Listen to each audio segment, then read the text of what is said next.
So the only technical hitch we've got is that Jens mainly just reconnecting. But I'm going to go straight in and start. So Casper, I do, perhaps just to set the scene, this would normally be a webinar with many ship owners, but we're running this today with just yourself. So thank you very much for putting your hand up and say you'll help represent ship owners for this first dry run. You'll get to meet members of the team as we go through this. But we're here very much today to explain an initiative to you. It's an initiative around Seagoing Demurrage, and we'll give you as our audience a chance to ask questions in a managed session towards the end. So I'm going to go straight in now and set the scene, and we're going to take the webinar today through 4 sections. The first section, I'm just going to very briefly give an oversight as to what Energy Leap is all about for those who've not come across Energy Leap. We're then going to talk about why Energy Leap feels there's a real sense of value in partnering with ship owners on this and possibly other initiatives. And Jens has very kindly agreed to come in and add a few words there. Then we're going to come into the specifics of this proposal, which is around Seagoing Demurrage. And I will give you an opportunity to meet the team first, and by no means least, Lindsay will come in to introduce. She's been leading the team, and others will jump in and give their perspectives on it. So by the end of that, you will have a reasonably good understanding of what we're talking about. But we will then go into a Q&A session, and we will invite you to come in with any sense you have of what questions would help get this clear for us to take this forward and put it into action. So hopefully that's the structure is clear. So what is Energy Leap? Sounds great. Right. Just can I say one quick thing, Peter? Sorry for interrupting. First of all, thank you very much for inviting me. Hopefully I can do my best here. The only thing is I do have I don't have much time after the scheduled time, which means hopefully if I suddenly start to look a bit disturbed when it comes like 20 to 5 my time, I have to rush out the door as soon as we're done. So just if I start looking a bit anxious, it's not because well, I don't know what you're going to say yet, but I think it's probably mostly going to be because I'm on my way out the door. So I just want to warn you. I'm going to try. Well, thank you, Casper. We're going to try and keep this to half an hour, which is why I was in a bit of a blistering pace. So excellent. Then I just want to say I love that. Brilliant. Please continue. No, but I thank you very much. So first comment is I should have set the time on. So there we go. Right. What's Energy Leap all around? Well, we're very much an industry body. Our mission is to set standards across the industry. So a lot of what we do is a very collaborative thing. We bring people together and we have a discussion with the different organizations, and we try to develop standards that take us forward in the industry. But that is not just a means to have a great standard, but we look to have standards that can also have make a tangible difference, specifically where it enables us to implement real improvements, things like enabling digitization. So we will also partner with solution providers and others who can make sure that what we come up with can be translated into practice. So we want to create lasting efficiencies is what we're all about. Now, what is it that's distinct about Energy Leap that allows this group of companies to do that? Well, the first thing is we're very much a not-for-profit organisation, so we very much avoid anything which could be construed as a commercial discussion. We very much are aware of antitrust law, and we make sure that no inappropriate comments are made in any of the Leap meetings. And so because we have that rule book, we believe we provide a safe umbrella for then open discussions about standards to take place. So it's being hard-nosed about where the boundaries are, and then within those boundaries, we can have a very open and safe discussion. And as you'll see, we've got all the voices from these different companies helping us to take this standard forward as we've developed. So that's enough about Energy Leap. I'm now going to invite Jens to come in, and we're going to talk a little bit about how the demurrage cycle works and why does partnering with ship owners such a key thing for us. Jens, over to you. Well, thank you so much. I hope you can hear me. Yep. I could, not anymore. Sorry, Jens, you've just gone on mute. So how about this? That's better. Yep. Okay, sorry about that. So what I wanted to just start with is go back to 2016 when we joined Leap. At that time, we had just created the first version of our fixture platform called Mardox. And it was really for BP in the day, how they managed to launch BP Void 5 in all its variations with counterparties. And that's a key point from us. Until then, we were purely serving ship owners in their voyage management needs. But the need for a clear and unambiguous set of fixture documents gave rise to the creation of Mardox. Mardox is like any other platform, but what is unique is that we put in additional effort before we create a fixture in there in a template that we call agreed terms. The takeaway here is we take the discussion up front of all the things that confusing clauses, conflicting clauses, missing clauses that are not unusual in oil trading. We actually clean them up before we use them as per last, and which means that no ambiguities carry over into the next fixture and the next fixture. And this is where a lot of time and efficiency is lost. So that taught us that if any party in this industry has a problem with a process, it's guaranteed that there's a problem at the other end as well. What does that mean? It does mean you can't solve it on the one side unless you also solve it on the other side. So you need to have this end-to-end view. So following Leap through the years and contributing as best we could, we realized that in Demurrage, we have a similar problem. There's a lot of ambiguity that comes to nothing, which to me is a broken process. So how do we nail the ambiguities if they are not in the charter party? And then we come to the documents, especially statement of facts, that we are really experienced with. So that's why we think a first step is to have aligned documents at both ends. But you cannot have that unless you also have a dialogue with the owners and understand how it works their side.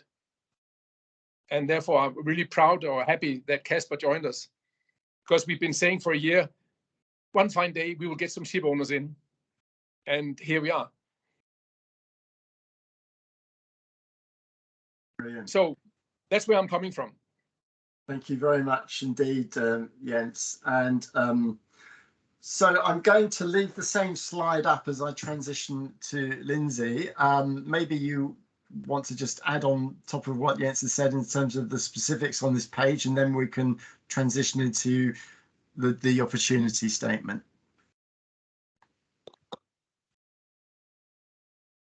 Sure. Thanks, Peter. Hi, Casper. My name is Lindsay Day, and I'm the current demurrage manager for Chevron Shipping. Nice to meet you. Yeah, so I guess just building off what Jens was saying, and I am kind of skipping over to my next slide here, but as this team identified an opportunity that we thought would improve the overall, I guess, processing, and for lack of better terms, to make all of our lives easier around demurrage, we realized that a crucial step was getting the owners engaged and on board and having input and buy-in from you all. So I guess that's kind of my wrap up to what Jens was saying. The demurrage claim process, regardless of if it's a ship claim that we have with an owner, or if we are the owners ourselves, or if it's a trading claim, the bottom line is the ship is kind of the gatekeeper to all the documentation of what actually happened with the operation. So why wouldn't we want to make sure that we are heavily engaged with you all as we try to roll out this initiative? Excuse me. So So onto this slide here, as I said, so the team identified that an opportunity existed to essentially come up with a standard list of documents required for the initial submission of a demurrage claim, with the primary objectives being one, to remove the ambiguity around the base document requirements in charter parties, and as well as trading contracts or general terms and conditions. Also to eliminate petty time bars and gamemanship. So I'm sure that you have come across a time or two where a counterparty is trying to basically weaponize the list of required documents, maybe not using it as it was originally intended, in order to try and get out of demurrage. And we really would like this initiative to work towards eliminating that. And then lastly, just to result in greater efficiency of claim analysis, which would ultimately, hopefully, lead to faster cycle times, quicker resolution. So that was kind of our overarching goal that we were setting out to do. So we came up with a base list that I'll run through real quickly. First, I should say I don't expect this list to be some kind of surprise to you or any other ship owner or trading counterparty. You know, our goal was not to try to come up with some unique, nuanced list. It was just the opposite, really. It was to try and come up with a simplified, standard list of documents. We really asked ourselves the question, what is the minimum requirement? What are the minimum bits of information that are needed to initially analyze a demurrage event? And so with that being said, here's what we came up with in that box to the right, which I believe Daniel and Deepak will expand on a little bit, but let me run through them real quickly. So firstly, lay time calculation, no surprise there. Next, the vessel statement of facts for all ports and berths involved in the operation. Agents' timesheets for all ports and berths, all notices of readiness related to that operation, the pumping logs, and then bills of lading. And then lastly, as they are applicable or available, letters of protest. And I want to emphasize with that last one that we are not expecting to time bar a claim if it is initially submitted without a letter of protest, and then later on the owner finds a letter of protest and submits them. We have that as kind of written in the supporting documentation under that item. But I just wanted to really call it out that we're not saying if a letter of protest isn't submitted with the initial claim that we will consider it an invalid document or try to time bar a claim. We're simply highlighting that is a great part of an initial claim submission if it is available at the time. So that's a real quick overview of our whole opportunity and kind of our outcome in one. So maybe I'll pause there, see if there's anything I missed from the team that they want to add, or if Casper has any questions. I think let's, my suggestion is we roll straight over to the next slide. Thank you, Lindsay. No problem. And I'm going to invite Daniel to come in. Hello, Casper. My name is Daniel Justice. I'm one of demurrage negotiator at the BP office in Chicago for the Americas region. One of the important things is what we're asking for is the bill of lading. And there's reasons why we are asking for that.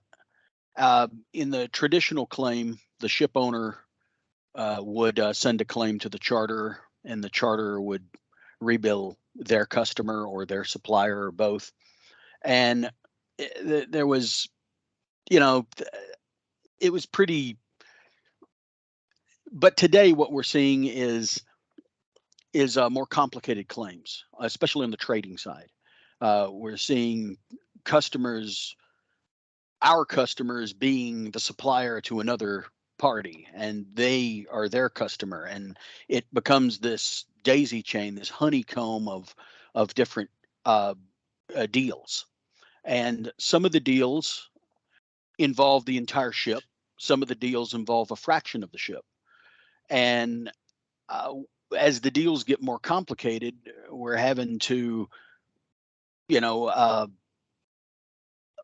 calculate what is owed by each party based on the the amount of cargo that they had loaded, or the amount of cargo that they had on the ship.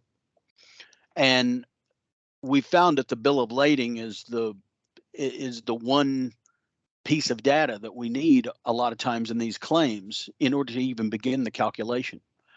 And the bill of lading's, as you know, unique. It confirms what was shipped. It was signed by the master. It describes the cargo. It describes the load port. You know, with that information, we're able to identify the deals. And, you know, are there other documents that could be used in this play? Login, system dialog, users.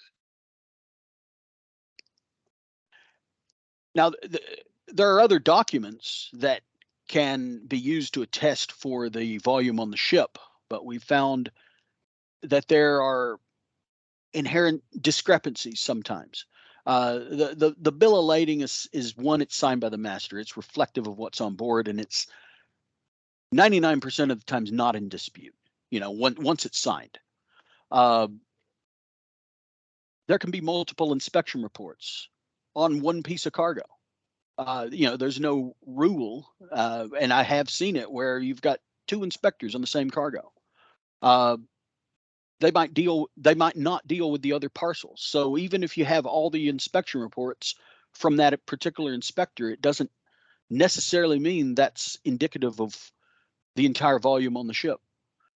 The inspection reports sometimes don't match the bill of lading quantities, you know, for various reasons. And then, you know, going back to prorations and trying to figure out how to calculate these claims, if it's a discharge demurrage and you're trying to establish how much was on the ship to figure out how much to prorate, you know, that if your counterparty was on the discharge, well, you know, how do you get all the inspection reports from the load? You know, it's infinitely more difficult to track down than to get all the bill of ladings that were loaded on the ship.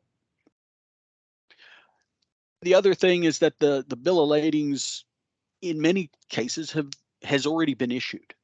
You know, the voyage is over, and you know, it loaded, it discharged, demurrage was calculated, and by that time bill of ladings have normally been issued, and they've already been used for various items for that voyage. They've been used to clear customs. They've been used to support documents. You know, usually the freight has already been paid, and you know, they've been used as evidence for that. So that's why the bill of lading is in our why we're asking for that as one of the necessary documents. Thank you very much, Daniel. DC, did you want to add anything? My friend Daniel has actually covered almost all the aspect of it, and as you can see from the diagram illustration, you know, where the ship owners and the charterers are getting interconnected. And one of the things which I wanted to ask as a ship owner, what's your view on in terms of space chartering, right? So one of the major reasons why we need the bill of lading, it's the mother document, which we can use it for proration purposes, right? So that's one of the main reasons why we want a bill of lading. So I want to have your thoughts in terms of when you guys do a space chartering. So how do you go about it? Are you still comfortable sharing the BL documents and stuff like that? So that's precisely what I'm interested in. Yeah. Yeah, well, we'll give Casper a chance to come back with his thoughts when we get to that checkpoint. But great, DC, thank you. It's great to have the Shell voice on this as well. Thank you. Yeah. Okay, I apologize. I just got lost for 35 seconds there. So when I put the charger in my headset, my Teams crashed. But I think so I didn't hear the last of you, Daniel, and your beginning, Deepak. I do apologize, but I'm pretty sure I have the gist.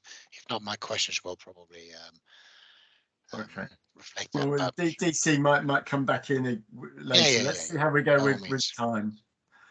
All right, thank you. Yes, technology does get in the way. So Nigel, we're going to give you a chance to come in, and this picture, I think, is something we encountered on another related initiative, but it's all about where we are in the eyes of a ship owner, and what does paperwork look like. So over to you. Well, Casper knows Makura well, but one of the things that we did is we removed paper from the equation. So, and not so much on demurrage, but I'll go backwards to disbursement accounting where Makura started. So we used to get disbursement accounts in from all over the world in hard copies and then scan those documents and put them online. And we developed the technology enabling agents to use that to upload the documents so that they didn't have to express courier them all around the world. I'm thinking CO2 emissions here as well. So the management of documentation is obviously a huge admin burden, and of simplifying it, or at least getting a claim to the point, Casper, where it's accepted, maybe not agreed, but accepted. And if you can get that digitalized and put it through, then clearly that would bring a lot of efficiencies to the operation. So we kind of see it as two steps. The first step is saying, well, what do you need to get a claim accepted? And secondly, how do you turn those documents so that you can easily transfer them around between parties without having to collect them and put them into a format? Can that be automated? So I suppose this is the first step on moving down that line. All right, thank you very much, Nigel.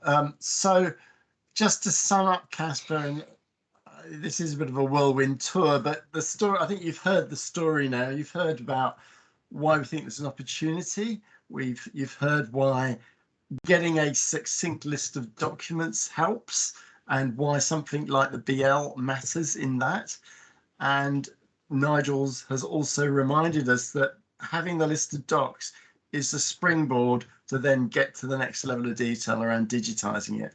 So I don't think any of what we said is what you would call rocket science, but in order to take this forward, this story, which you've heard us sort of first cut off today, is something we really want to go and communicate across the shipping industry. So, and so we try to put ourselves in the eyes of a ship owner when we have this presentation. But of course, as we're not a ship owner, we really appreciate feedback on these sort of questions. What blockers are out there? What information should we add to this to help connect with those who could be involved in getting this through? So I think at that point I'm going to pause.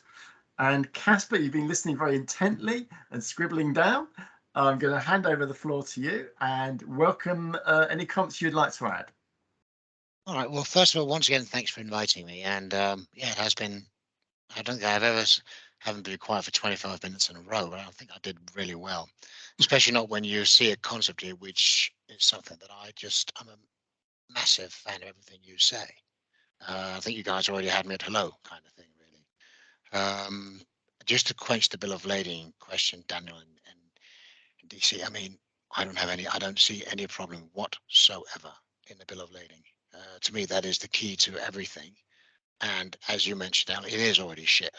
It's already shared, and we include every time we send a freight invoice, we include the bill of lading. So whether we have to do it one more time, whether it has to go part of another set of documents, not a problem at all. Neither for single or parceling or space chartering or anything at all. I don't see any issues, and I cannot see which proper owner would have any issues doing so. And you can quote me on that. So at least just to quench that one. I think this is I mean, thank you. These things often come across. I mean, I think the only thing I'm aware about is whether we can actually make this work. But to me and to any ship owner, having a standardized set of documents, which, as you said, Lindsay, is kept to what we can say a manageable minimum, but still very useful, is something that I think is fantastic. And of course, it doesn't mean that anyone can come and ask for anything they want. I always tell my guys that, if people ask for anything, say, well, yeah, okay, fine. This is a bit unusual request. Why do you ask? Oh, because of this and this. Oh, yeah, fine, sure. We don't have anything to hide. And if we do, you guys will find it anyway. And I think the best way forward is that we're open and try to standardize things. as Hafnia having around about to pass 250 ships in ownership and management, we need to have more standards.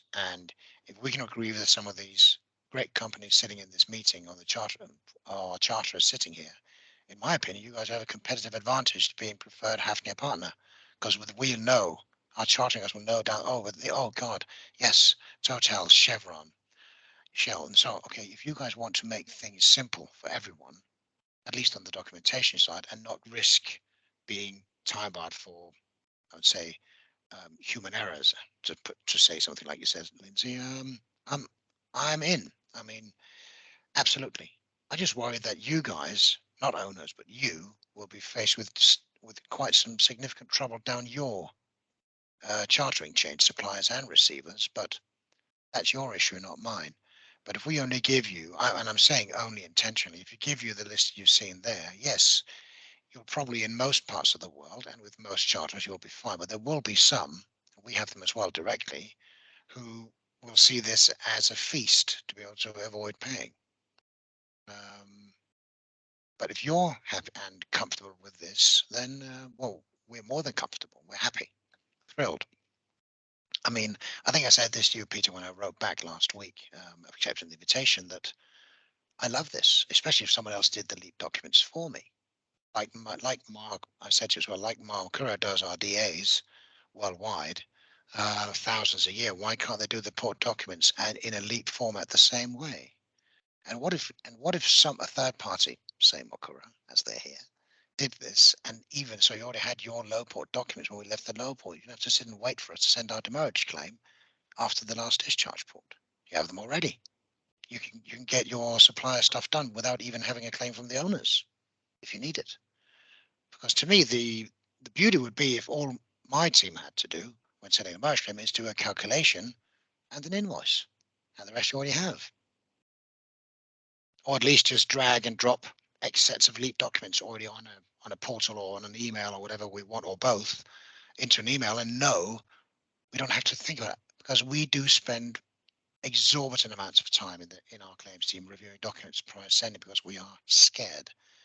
But there is a company in this room where we actually did miss a bunch of documents, but the gentleman in this room, I won't have, maybe he doesn't want me to say so, but there, you know, when you have good charters and good relations, they said, oh yeah, we can see you missed that document. Even though we could make trouble on this, we're going to give you $145,000 more than you actually were supposed to get, because we're going to pay you basis documents being there on time. And this is quality, and this is what I like. This is how we like to work. So that was probably, you know, do I see any pitfalls in this? Not really. Not for me as a ship owner, but maybe for you as charterers. But that is something that you have to look into and consider. I think that was Thank you very more or much. less what I, you know, of course, we're going to say, well, what's in it for me would be the first thing I would say. But I think if this is what's in it for me, then I'm all in.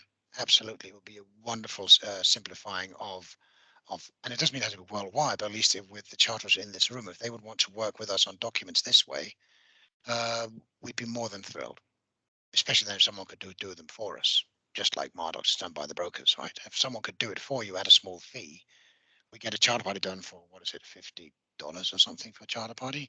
We can, you know, we get a DA done at X per port call. Maybe we can get some leap documents done per port call for the same fixed fee. Brilliant. Absolutely brilliant. I'd much rather have my team spend time adding value and impact to the claim settlement than having to review documents, you know, endlessly. Thank you very much, Casper.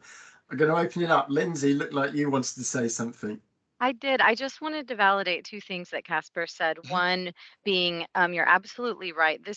Having this set list for the initial claim submission does not limit either counterparty from having the ability to request additional information, or, to say, can you please show me the proof of this, or something like that. So that that's something we want to be clear. And then secondly, you're absolutely right in that the challenge for this initiative will primarily lie with getting trading counterparties on board. We were really hoping that owners' reaction was similar to yours, and that you would see that this is not some kind of smoke and mirrors trick to make demurrage more difficult with owners. It's that we really Oak and try. yeah, we often find ship owner claims. I think I can speak for most counterparties on the call. We find those claims to be cleaner, more straightforward than we do with some of our, upstream supply chain counterparties who are really good at finding loopholes and such. So yeah, so we were hoping that most ship owners would feel the way your initial sentiments came across, and that this is, for the greater good of all, and it's really going to be upstream will be the more challenging side as well. So thank you for those comments. So Casper, I'm conscious that time matters now in the next few minutes. And I very much appreciate all the support you said. I feel a great synergy with you already from this brief call, which is very encouraging. Well, you mostly have synergy with people that agree with you. It's quite easy to get synergy with those, isn't it? Yeah, absolutely. Yes, and so what occurred to me is, I don't know how passionate you are to support this initiative, but I mean, the question I think is if we had other engagements, maybe with other ship owners, maybe trading counterparties, whether you would be open to join and help tell that story from the ship owner's perspective. Is that something you would like to support? Absolutely. Fantastic. That's brilliant to know. Excellent. In which case, I think we're pretty near the end because I don't want to run over on the time. I'm also going to turn back to Jens. Maybe Jens, you would like to add a few more comments before we close the call today. Yes, thank you so much. So I'm really happy that we managed to get to this point where we had somebody like Casper in there, and maybe especially Casper because he's so articulate. And we learned quite a bit from working with him on DAs and now on claims and charter parties. Now, it is clearly a specialized job to handle claims. And our view, just like with the disbursement accounts in the old days, I'm sure you're all familiar with the nature of agency disbursement accounts. It takes an operator's eye to actually figure out what's going on. But before he can use his eye, or she can use her eyes, she needs to sort through vouchers and invoices and make sure they're read right and they're complete on that. So what we are talking about is actually splitting the job into that which actually requires special knowledge and that which is actually purely clerical. So why should the expensive people in this room spend their time on the clerical part of the job? Because there's plenty to do on the specialized part of the job.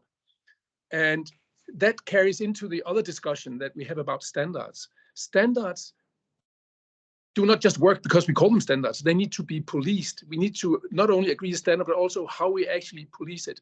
So let me use a metaphor that just occurred to me. Imagine we agree to have a shared library, right? And we will all dutifully put the books in the right place after use. So the next guy or girl can find it. Now, how would that library work, do you think, after a few weeks of shared responsibility for keeping the books in order? There's going to be a chaos. All the books are going to be there. Everybody's going to think they did the right thing.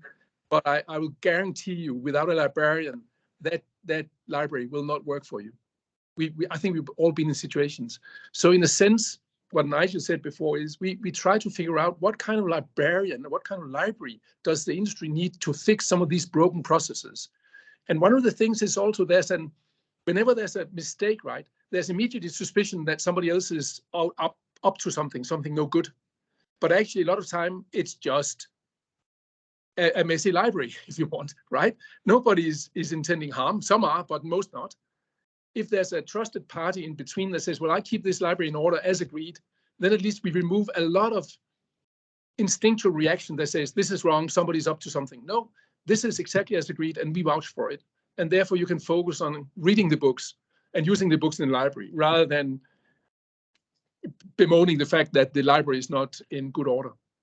So I hope that I can give you that metaphor. An industry that wants standards need policing, and it needs resources to keep that library in order, to put it simply. And obviously, technology can do a lot there, but in this industry, it doesn't work without people taking care of the technology as well. That's where we're coming from. Yeah.